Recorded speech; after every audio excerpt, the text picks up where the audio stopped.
Chapter 26. Bryce. The cigarette proved we were right. Ashley and I knew someone had been watching the cabin. But why? Sam carried Dylan to Ashley's room, the one with the bunk beds, while Ashley and I turned on every light in the house. The three of us slept in the bunk room, while Sam slept just outside on the couch he pulled near the door. I had a hard time getting to sleep, listening to the wind whistle through the trees. Twice I thought I saw something outside our window, and Sam came in. It was just snow. The next morning a good 8 to 10 inches of new snow lay on the ground. Any footprints or tire tracks had been covered. Sam called the sheriff, but someone put him on hold. Finally, a deputy took the information. After a few minutes, Sam hung up, and I could tell he was ticked. "They said they wouldn't be able to get to it today," he said. "Something's going on over there." Dylan came out of the bedroom carrying his blanket, rubbing his eyes and yarning. "How did I get in here?" Dylan could sleep through anything. Mom said Ashley and I had been the same way when we were his age, but I couldn't believe it. "They don't have time for a prowler," Ashley said. "Whoever it was could have—" She glanced at Dylan and stopped. "What's a prowler?" he said. Sam poured a cup of coffee and started the stove. "Okay, it's time for fun. We have fresh snow out there, and we're taking advantage of it. There's a great slope at a resort not far from here. We'll rent some skis or snowboards for you two, and we'll use the tubes." Dylan's face lit up. "Can I go?" He was used to being left behind. Sam flashed a smile and nodded. Chapter 27. Ashley. I don't like lots of greasy food, but the bacon and sausage Sam made that morning went so well with the eggs and pancakes that I had to stop myself before I got sick. Bryce pushed his plate back too, his mouth full of pancakes and syrup. Sam found plastic bags, and we saved the rest for the next morning. Bryce and I helped Dylan get dressed in several layers of clothes. Just when we got his boots and gloves on, he said he had to go to the bathroom. Sometimes life's like that. Sam handed us our walkie-talkies, but after the night before, I didn't want to go off on our own. I wanted to stay near Sam. He wanted to hear the news, so he found a crackly radio station playing country music. Bryce gave me a look like he was going to die. We both hated country music back in Illinois, but I had to admit that some of the singers were starting to grow on me now. The music ended, and a man with a voice like a frog told the song titles. He identified himself as Tiny Woods and said he'll be on the air until noon. "And if you haven't heard, the big news this morning is the robbery last night at Goldtown. We have the sheriff on the line now." I glanced at Sam with my mouth open. He just shook his head. "What do you think they took?" Bryce said from the back seat. The radio squealed until Tiny flipped a switch. "Sounds like somebody struck it rich last night, Sheriff." "That's right, Tiny," the sheriff said in a cooing voice that let us know he knew the man well. "At about 6 o'clock last night, as they were shutting down for the evening, the owner of the Gold Nugget noticed something strange. It was a lot lighter than the original." Sam pulled to the side of the road and turned up the radio. "Bathroom," Dylan said. Sam put up a hand. "In a minute. I want to hear this." "So somebody replaced the real one with a fake?" Tiny said. "It appears so, Tiny." "I imagine you're pretty busy with this," Tiny said. "We have all our people on it, and we're going to catch the person who's responsible." "Any leads?" No, we don't even know when the switch took place. But there's a reward for anyone with information that leads to an arrest. You mean we are looking at fake gold? Bryce said. Sam stroked his chin. Let's head over to Gold Town. Dylan can use the restroom and we'll tell them we were there. Chapter 28. Bryce. I was glad to see police cars when we pulled into Gold Town. I took Dylan to the outside toilet near the building while Ashley went with Sam to the front. Through a vent in the back, I glimpsed someone walking through the brush behind the bathroom. I wondered if it might be an officer hunting for clues. When Dylan said done, I helped him wash his hands and we walked outside. Behind the bathroom, I saw the kid who had handed me the camera's memory stick the day before. I guess he was the shop owner's son. They looked a little alike. I was wearing the same pants as the day before, so I patted my pocket and felt the memory stick. I was about to say something to him when I noticed Ashley and Sam heading toward the SUV. I could tell by the way Sam walked that he was mad. What happened? I said as I snapped the belt around Dylan's car seat.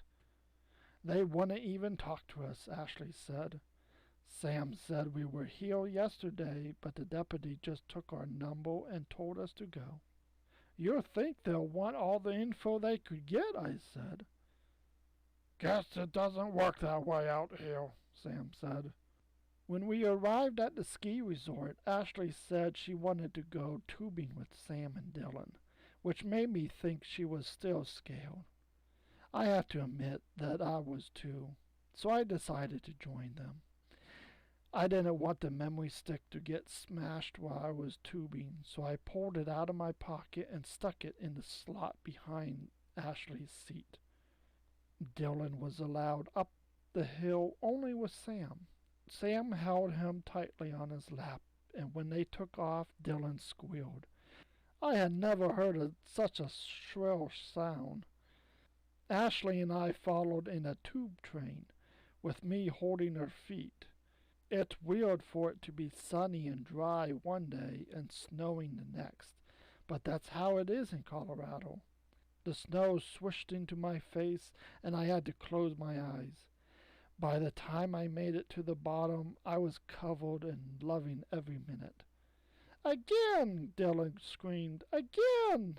The next time I went by myself and was surprised at how fast the tube went. Ashley and I had a contest to see how far we could slide. The run ended in a steep snowbank, but if you reeled left, you could go all the way to the tree line. The third time down, I made it past the snowbank and kept going until I stopped near the winding road. I stood and waved at Ashley so she could see how far I'd gone. A green car slowed to my left. The driver looked straight at me. Something about the man made my skin crawl. I was sure I've seen him before, but where? I hurried back up the hill, searching for Sam and Ashley. When I glanced over my shoulder, the car was speeding away from the resort. Chapter 29. Ashley. Bryce's story about the driver of the green car made me nervous again. I kept looking for people behind trees, waiting to jump out at me. The only thing that kept me from running back to our Land Cruiser was Dylan's squeals of delight. Sam let me have a turn with Dylan, and as we raced down the mountain, he stuck out his arms as if he were flying. It almost felt like we were. I was relieved when Sam suggested we get something to eat. We found a restaurant at the resort, and I ordered the buffet. Though Mom can't stand salad bars, I love them. I like the dressing, croutons, cheese, sunflower seeds, and veggies. Here you could get any kind of meat you wanted, from fried chicken to buffalo, and any kind of potato, fish, and lots of steamed vegetables. Dylan stared at my plate when I got back to the table, and his eyes grew wide. He has a way of wanting whatever is not on his plate. No matter how much food he has already, if he sees cottage cheese, even on TV, he wants it. I want cartoons, he said. Sam grinned. You want what? Cartoons. Croutons, Bryce said. Sam chuckled. Leia used to call 'em wood chips. Cartoons! Cartoons! Dylan chuckled. Sam faced him. When you're finished what you have, I'll get you some, okay? I could tell it wasn't okay with Dylan, but it got his eyes back onto his plate. Then he wanted a red drink instead of a yellow one, and I told Sam I would get it. I felt sorry for Sam. He had taken us as his children, but I knew he missed his own wife and daughter. I had seen their pictures in Leia's room. The little girl looked sweet in the heart-shaped frame Mom had given Leia. Dylan was a lot of work, even for Mom, and though Sam had seemed to win him over with the chunky monkey and the trip to the cabin, I was surprised Dylan hadn't cried for Mom during the night. He usually clung to her. When Dylan wailed over a piece of celery, Sam took a deep breath. You're too ready? Bryce's plate wasn't even half empty, but we looked at each other and said, okay, at the same time. We weren't in this SUV 3 minutes before Dylan fell asleep. Nap management, my mom calls it. Early in the afternoon, we got back to the cabin, and I was ready for a nap myself. The chain was down on the driveway, and Sam stopped. Thought I put that back before we left. Maybe it fell, Bryce said. Sam handed the keys to Bryce, who went to unlock the cabin. Getting Dylan from the Land Cruiser to his bed without waking him is tricky and almost never works unless it's a straight shot from the SUV to the sheets. Sam, Bryce yelled from the front door, you better come see this. Dylan woke up and Sam stared at Bryce. Sorry, but somebody broke in. Chapter 30. Bryce. It looked like a tornado had hit the cabin. The kitchen table was on its side, food all over the floor, cushions had been taken from the chairs and the large couch near the fireplace. Don't touch anything, Sam said as he carried Dylan inside. I stepped over the debris, went to Ashley's bedroom, and found a mattress off the bunk beds. It was the same in my room and upstairs. Downstairs, things were even worse. The computer cabinet lay on the floor, the computer gone. Ashley took Dylan upstairs to keep him away from the broken glass. Sam pulled out his cell phone and dialed the local police. I could tell by the way he spoke that he wasn't happy with the people on the other end. He hung up and dialed another number. Jack, it's Sam. Yeah, we made it fine, but we just got back from a little adventure and the place has been ransacked. More mess than real damage, though there's a window downstairs that'll need some work. The computer is gone. No, we had it locked. Sam paused and frowned. He told the owner of the cabin that he contacted the police. Is the guy mad at us? I said after he hung up. I don't think so. Upset, I guess. I would be too. He may know someone over at the police station who can come out and take a look. Who would do this? I asked. Sam pursed his lips. If it was a thief, he would have taken more than just a computer. Everything else is still here. Whoever it was searching for something in particular. By the time the police got to the cabin a couple of hours later, I was going crazy trying to keep Dylan from going outside and messing up the footprints. But we also didn't want him to get hurt inside. The pinball machine kept him busy. I was glad the robber hadn't trashed it. Ashley came downstairs to watch Dylan when the deputy arrived. He was skinny and sort of young, with a patchy mustache. Ashley said it was the same deputy that he saw at Goldtown. He took notes but didn't seem to want to be here, like he was playing in a minor league baseball game when he could have been in the majors. Any news on the gold? I said. The deputy glanced at me, then went on writing. Sam raised an eyebrow and frowned.